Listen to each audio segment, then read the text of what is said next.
Agora a gente muda completamente de assunto. É difícil encontrar alguém que nunca teve uma dor nas costas, incômoda, né?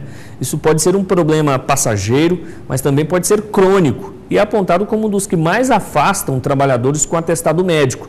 Sobre esse assunto, assista a uma entrevista com informações importantes.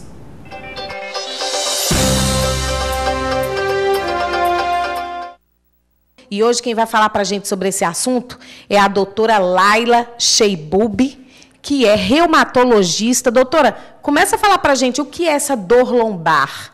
Quem não conhece essa palavra, lombar, ou não associa, fala, eu estou com a dor nas cadeiras hoje, acordei assim, dor nos quartos. Fala o que é essa dor que tanto incomoda. Bom, a dor lombar ou lombalgia, né, é o nome correto, na verdade. É a dor na parte baixa da coluna lombar, por isso que tem esse nome. Também existe a lombociatalgia, que é quando essa dor lombar irradia ou para a nádega ou para as pernas. Pode ser para um lado só, pode ser bilateral, né, para os dois lados. É muitíssimo comum, é a segunda maior causa de consulta médica, no consultório geral. No consultório do reumatologista, eu diria que é a primeira. E do ortopedista deve ser também, a primeira causa de consulta. Só perde para o resfriado comum. É muito comum mesmo, a dor lombar. Doutor, e essa dor pode atingir crianças, adolescentes, jovens, adultos, idosos, qualquer um?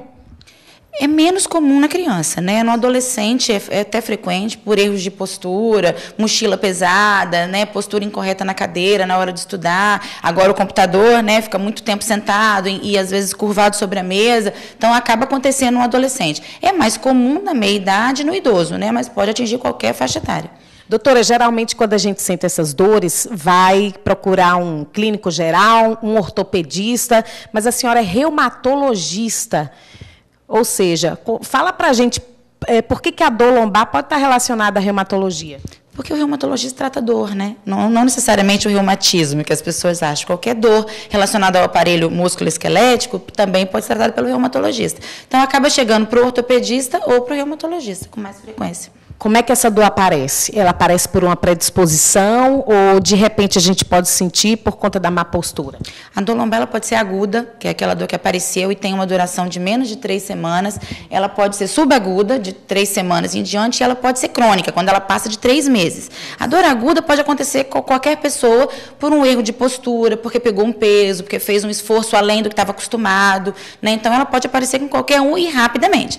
A dor ela vai se tornar crônica quando a pessoa já tiver uma patologia que favoreça isso. Por exemplo, uma coluna que tem uma deformidade, por exemplo, as hérnias de disco, que são muito comuns, a artrose de coluna, que é o famoso bico de papagaio, que é a causa mais comum, na verdade, de dor relacionada à alteração anatômica, porque a dor, na maioria das vezes, a dor na coluna, ela não tem alteração na coluna. Mais de 50% dos pacientes que têm dor lombar vai ter um raio-x normal, uma coluna normal. Nossa. E a dor acontece porque fez um esforço, ou pegou um peso, ou por um mau uso, né, da coluna. Na verdade, olha, 80% das pessoas teve ou vai ter dor lombar na vida, em algum momento da vida. É muito comum. Falei que é a segunda causa mais comum, né, de atendimento médico, depois da gripe, no consultório geral. Né, do ortopedista e do reumato, eu diria que é a primeira causa. E em menos de 50% dos casos é que a pessoa tem alguma alteração de estrutura da coluna, né? Uma cifose, aquela coluna que é tortinha para o lado, que é a escoliose, ou então as hérnias de disco e os bicos de papagaio, que é a artrose. Então, não é tão comum ter doença, é comum ter a dor. E a causa é apenas postural ou mau uso. No primeiro momento, o tratamento é sempre repouso e medicamento para dor, que pode ser analgésico, pode ser anti-inflamatório, relaxante muscular, né? Tem vários tipos. Corticoide pode-se usar, às vezes, sempre com orientação médica, né? O ideal. Agora, a dor que passou de 6 semanas e ela não se resolveu, mesmo com a ajuda do médico, né, usou já um anti-inflamatório, fez repouso, a dor não passou, aí sim você vai investigar. Que aí você vai partir para um raio-x simples, às vezes a necessidade de uma tomografia, uma ressonância, mas não é todo caso que precisa de exame complementar. O exame físico e a história que o médico vai colher e vai fazer na hora da consulta é que dão a maioria dos diagnósticos. Então, sempre procurar um médico para ter o diagnóstico.